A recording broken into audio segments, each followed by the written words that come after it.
ওই সন্তান বেহায়া বেলজ্জতের মতো বেহায়ার মতো রাস্তাঘাটে কোরআনের আওয়াজ চলাকালীন সময় হাঁটাচলা করতে পারতো? পশ্চিমকালেও পারতো না। আর এই ঈমান নিয়ে আমি আপনি বলছি বিশ্ব মুসলিম এক হয়, এইভাবে স্লোগান দিচ্ছি। বলুন তো এক হবে? জোরে বলি হবে? পশ্চিমকালেও হবে না। ভাইজান, আপনাকে আমাকে পিষে মারবে, এখনো যেমন মারতেছে ঠিক তেমনি আগামী দিনেও আসতেছে ভয়াবহ দিন। এখনো সতর্ক সাবধান হয়ে যান, নচেত আপনি বিপদে পড়বেন। ইহকালে হয়তো বা কিছু সময়ের জন্য বিপদে আপনি পড়তে পারেন, পরকালে আপনি জান্নাতে যাবেন, আপনার সন্তান জাহান্নামে যাবে। রব্বুল আলামিনের সামনে দাঁড়িয়ে আল্লাহকে বলবে, রব্বুল আলামিন আমার বাবা মা কোথায়? আমার বাবা মা কোথায়? বলবে জান্নাতে। রব্বুল আলামিন আরজ করি, আমি আমার বাবা মাকে জাহান্নামে দেখতে চাই, আমি জাহান্নামে নিয়ে যাব। তখন ওই বাবা মাকে আনা হবে সন্তানের সামনে। ইয়া রব্বুল আলামিন, আমার বাবা কখনো কোরআন পড়ার কথা বলে নাই, আমার বাবা কখনো হাদিস পড়ার কথা বলে নাই, আমার বাবা কখনো ফজরের সালাতের আদায় করার কথা বলে নাই। আমার বাবা নিজে বেঁচেছে জাহান্নামের আগুন থেকে বাঁচার জন্য, যত কাজ করেছে সব ভুল করেছে, আমাকে এভাবে উন্মুক্ত করে দিয়েছে। আজ আমি জাহান্নামে যাব, আমার বাবা জান্নাতে যাবে, এটা হতে দিতে পারি না। আজকের আমি আমার বাবা মাকে জাহান্নামে একসাথেই আমি জাহান্নামে থাকতে চাই। এইভাবে যখন বলবে তখন বাবা মাকে আনা হবে, আর ওই সন্তান তার বাবা মাকে লাথি দিতে দিতে লাথি দিতে দিতে জাহান্নামের মধ্যে নিয়ে যাবে। জোরে বলুন নাউজুবিল্লাহ। বন্ধুরা রে আমার, পক্ষান্তরে যদি কোনো সন্তান হাফেজে কোরআন হয়, ইসলামী শিক্ষায় শিক্ষিত যদি হয়ে যায়, তাহলে ওই সন্তান আল্লাহ রাব্বুল আলামিনের দরবারে আরজ করবে, মাবুদ আমার জনম দুঃখিনী মা কোথায়? এ মাবুদ, আমার মাকে না নিয়ে আমি জান্নাতে যাব না। আজকের তুমি আমাকে কেমন করে জান্নাতে পাঠিয়ে দিচ্ছ? অথচ আমার মা কত কষ্ট করেছে। আমার মা 10 মাস 10 দিন 9 মাস 10 দিন পেটে গর্ভে ধারণ করেছে। আমার মা শুধু তাই নয়, যখন মানুষ রাতে ঘুমায় আমার ঘুম পড়তে দেই নাই। আমি আমার মাকে শীতের রজনীর মধ্যে মায়ের বুকের উপরে, মায়ের পাশে, মায়ের মাথার উপরে, মায়ের সব শরীরের মধ্যে আমি পোশাক করে দিয়েছি।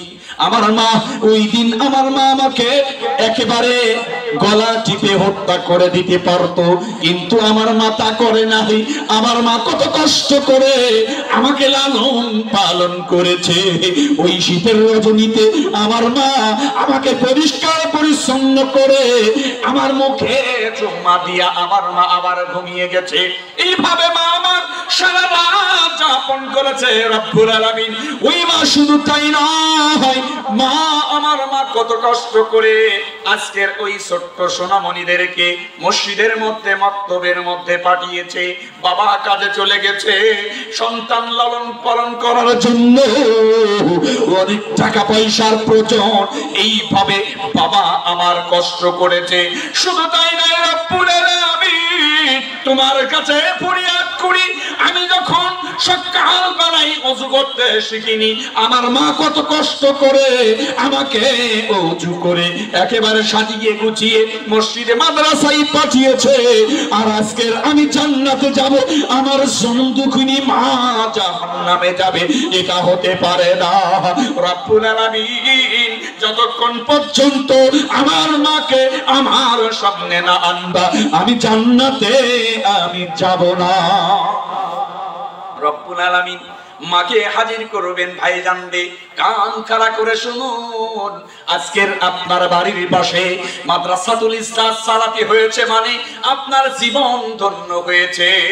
সন্তান যখন মাকে পেয়ে যাবে, এবার সন্তান জান্নাতে যাবে না, সন্তান বলবে রব্বুল আলামিন আমি কেমন করে জান্নাতে যাই?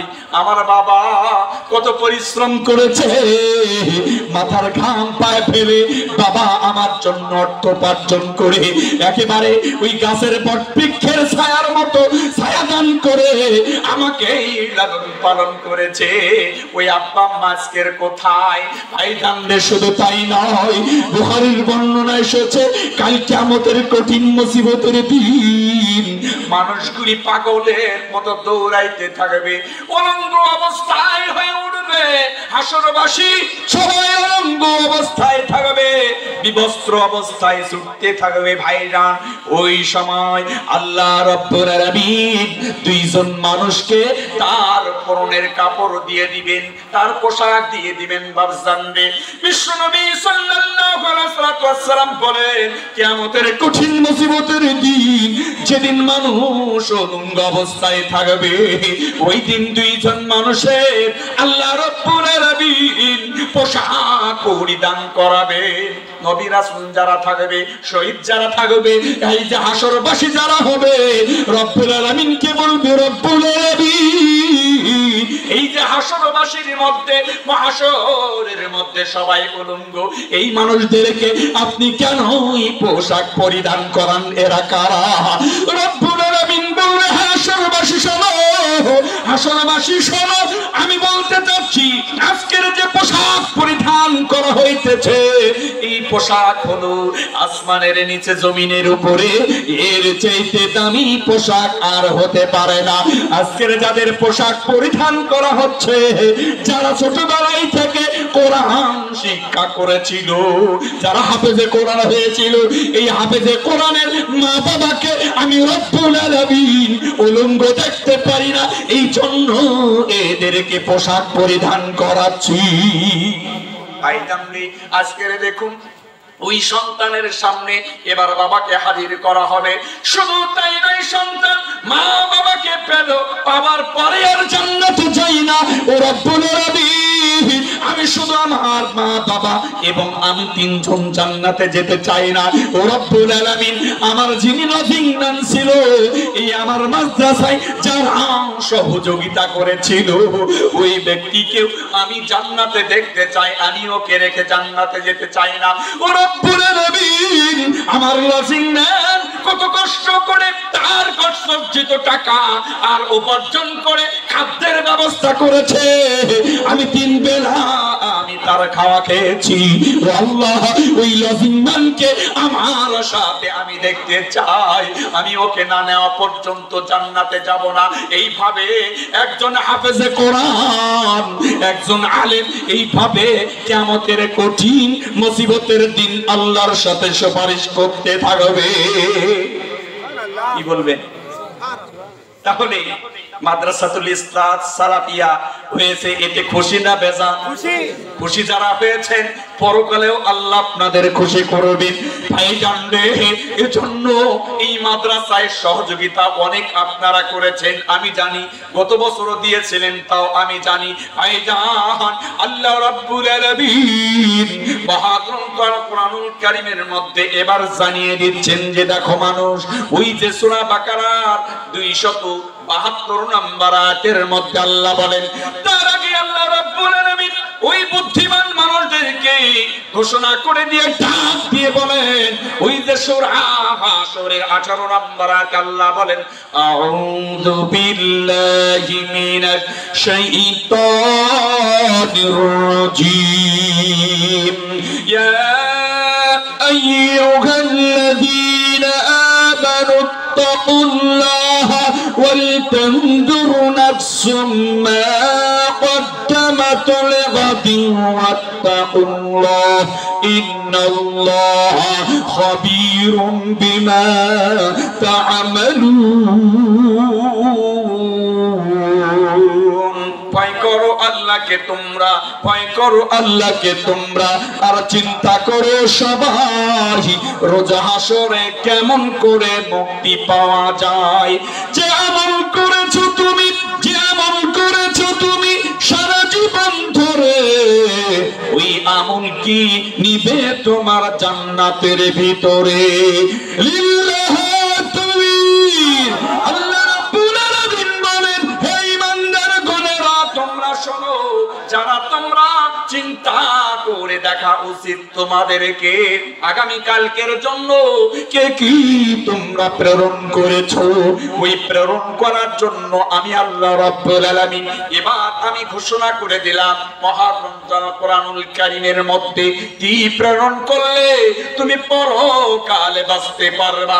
শুধু তাই নয়, তোমার যখন মালাকুল মউত আত্মা হরণ করে নিয়ে যাবে তখনও তুমি মুক্তি পেয়ে যাবা। কি করলে তার পথ আমি তোমাদের জানিয়ে দেই।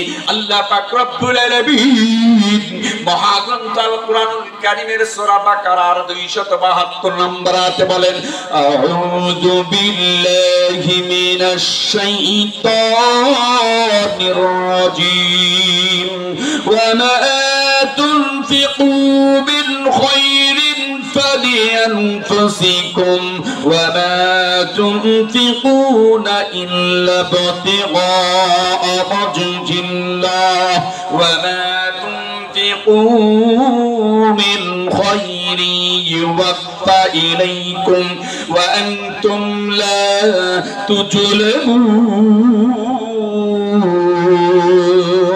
আল্লাহ রাব্বুল আলামিন বলেন, হে পৃথিবীর মানুষ তোমরা শুনে রেখে দাও, তোমরা যা কিছু ধন সম্পদ আল্লাহর রাস্তায় সাদাকা করো এটা শুধুমাত্র কেবলমাত্র তোমরা তোমাদের নিজেদের উপকারী তোমরাই করো। সুবহানাল্লাহ বলবেন না? এগুলো শেখায় দিতে হয় না? সুবহানাল্লাহ বললে, আলহামদুলিল্লাহ বললে আপনার দেহের যে হাড্ডি আছে না, জোড়া আছে মানুষের দেহে, বিজ্ঞান বলছে, হাদিস বলছে যে মানুষের দেহে জোড়া রয়েছে 360টা। কয়টা? 360টা জোড়া হক আদায় হয়ে যায়। এই হাদিস বললে অনেক সময় দরকার, আমাকে দৌড়াতে হবে একেবারে পাগলা ঘোড়ার মতো। দ্বিতীয় আলোচক যিনি থাকেন তার কিন্তু অনেক কাজ থাকে, আলোচনা করার সুযোগ হয় না। শুধু আপনাদের একটু ধারণা দিয়ে আমি আমার কাজ চাই, আমি আমার কাজের দিকে চলে যাব। বন্ধুরা রে আমার, আল্লাহ রাব্বুল আলামিন এবার তাই তো বলছেন যে দেখো বান্দা, তোমরা মনে মনে চিন্তা করলা মাদ্রাসাতুল ইসলাম সালাফিয়ায় সাদাকা করেছো, তার মানে তাকেই তোমরা ধনী বানাইছো না। তোমরা যে সাদাকা দান করো এটা তোমরা তোমাদের নিজেদের জন্যই করো, এটা তোমাদের উপকার হবে। আল্লাহ পাক রব্বুল আলামিন এবার বলেন, ওয়া মা তুনফিকুনা ইল্লা ইবতিগা ওয়াজহিল্লাহ। আল্লাহ রাব্বুল আলামিন বলেন, তোমরা যে আল্লাহ রাব্বুল আলামিনের রাস্তায় সাদাকা করবা এটা কেবলমাত্র আল্লাহকে সন্তুষ্ট করার উদ্দেশ্যই করবা। কথাকার জোরে বলি কার? আমরা যে সাদাকা করি মনে যদি আমরা কষ্ট লইয়া একেবারে কৃপণতার সাথে এই বলে মনে না দিলে হয় না, এই আশা নিয়া যদি আমরা সাদাকা করি ওই সাদাকা কি আল্লাহ কবুল মঞ্জুর